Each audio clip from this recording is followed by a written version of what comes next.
করার পরিবারের লোকেরা কোথায়? চিন্তা করার কোনো ব্যাপার নেই।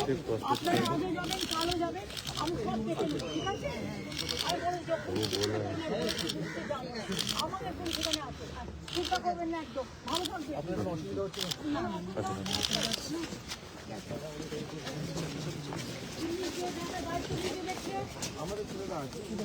সব দেখে নাও, যদি কোনো প্রবলেম হয় সঙ্গে সঙ্গে মেসেজ দেবে।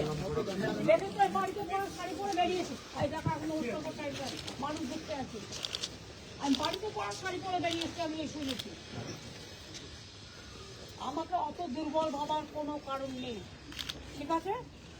আপনারা নিশ্চিন্তে থাকুন, ওদের দেখভাল করে রাখুন, ওদের যেন কোনো ত্রুটি না হয়। ওরা আমাদের, আমরা অনেক দূর দূর থেকে নিয়ে এসছি, ওরা আমাদের শহীদ পরিবারের সব, ঠিক আছে? ভালো থাকুন, দেখে রাখুন।